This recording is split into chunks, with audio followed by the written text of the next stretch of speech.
ও মা, এই নিউজটা দেখে তো মানে পুরাই হয়ে গেছে সবাই। এমনভাবে সাংবাদিকগুলা, মানে সাংবাদিক না, এগুলো হচ্ছে সাংঘাতিক, ওরা এমনভাবে রসালোভাবে পোস্ট করেছেন যে পরীর বাসায় শরীফুল রাজ কবজি ডুবিয়ে খাচ্ছেন, একসাথে টাইম স্পেন্ড করছেন, ছেলে রাজ্যকে দেখতে গিয়েছেন, এইভাবে নিউজ করেছেন। আমরা তো ভেবেছিলাম যাই হোক ছেলের জন্য দেখতে গিয়েছেন, মানে একসাথে টাইম স্পেন্ড করছেন, একসাথে খাওয়া দাওয়াও করেছেন। এখন না, পরিমণি তো পরিমণির জায়গায় স্ট্রং, তার বাসার দারোয়ানি নাকি তাকে ঢুকতে দেয় না, আর খাওয়া দাওয়া নাকি স্বপ্নে দেখার মতন। তো সাংবাদিকগুলো এই নিউজটা পাইছে কই যে পরীর বাসায় শরীফুল রাজ একসাথে খাওয়া দাওয়া করছেন?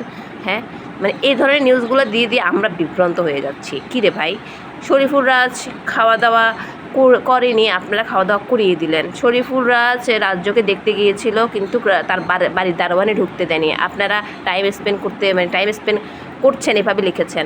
সো মাথার উপর দিয়ে যাচ্ছে।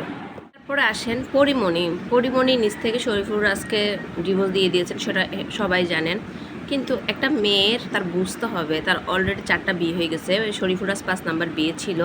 সে একটু গাছাড়া বা সাংসারিক না, শরীফুল রাজ একটু উড়াধুরা, বুঝতে হবে সে এখন উঠতি বয়সের নায়ক, তার এখন অনেক কিছুই ভালো লাগবে। পরিমণি যখন ছেলে হয়ে গিয়েছে, একটু রাগটা কন্ট্রোল করে একটু ধৈর্য ধরতেও সময় নেওয়ার দরকার ছিল। নিজ থেকে ডিভোর্স দিলে তো পুরুষ মানুষ আরও আশকারা পেয়ে যায়, আরও সাহস পেয়ে যায়, কোনো টাকা পয়সা খরচ করতে হয়নি শরীফুল রাজের, কোনো আইনি ঝামেলা পোহাতে হয়নি। নিরিবিলি পরিমণি এত আত্মসম্মান বোধ যে মানে কিছু হয়েছে ডিভোর্স দিয়ে দিয়েছে। কিন্তু আগেরগুলা মানা যায়। এখন তো শরীফুল রাজের একটা ছেলে আছে রাজ্যের দিকে তাকায় হইলো, সে তো নেক্সট আর বিয়েই করবে না। আর বাবা মা দুজনের সাথে ডিভোর্স হয়ে গেলে একটা ছেলের মানসিকভাবে অনেক কিছু ইফেক্ট পড়ে, সে অনেক কিছু ইফেক্ট পড়ে, যে বাবা মা দুজনে আলাদা, মানসিক একটা টর্চারিংয়ে পড়ে। পরিমণি তো যা হওয়ার হয়েছে, সে কাজ করবে, মানে ভালো থাকবে, কিন্তু সে বাচ্চার জন্য শরীফুল রাজকে ডিভোর্স না দিই শরীফুল রাজকে এভাবে ঝুলে রাখার দরকার ছিল, স্বামী হিসেবে সাইনবোর্ড হিসেবে রাখার দরকার ছিল। কারণ স্বামী হিসেবে সাইনবোর্ড হিসেবে রাখলে মানুষ পরিমণির চরিত্র নিয়ে আর কোনো কথা বলতো না, আর রাজ্য তার বাবা মাকে দুজনকে একসাথেই দেখতে পাইতো। শরীফুল রাজ যে কোনো মুহূর্তে যাইতো, মানে বাচ্চার অধিকার নিয়ে, আবার পরিও বাচ্চার অধিকার নিয়ে শরীফুল রাজের কাছে যাইতো, আসতো। এভাবে করতে করতে একটা সময় তাদের মধ্যে বন্ডিং, মায়া মমতা বসে যেত। সংসারে মায়া মমতা এমনি বসে না। হ্যাঁ, প্রথম অনেক ঝামেলা হবে, দাম্পত্য জীবনে 2 বছর 3 বছর অনেক ঝামেলা হয়।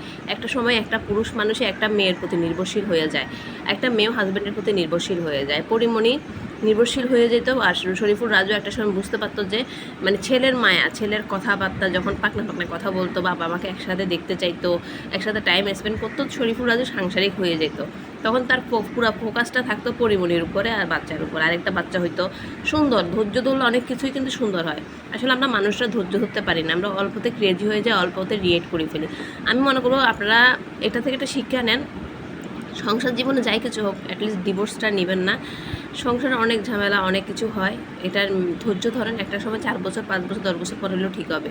বিয়ে আজকে এটা করছেন, এরপর একটা কি ভালো হবে তার কোনো সিউরিটিতে আছেন? আপনি বলবেন আমি চাকরি করি, আমি আমি খাবো, বিয়ে করবো না।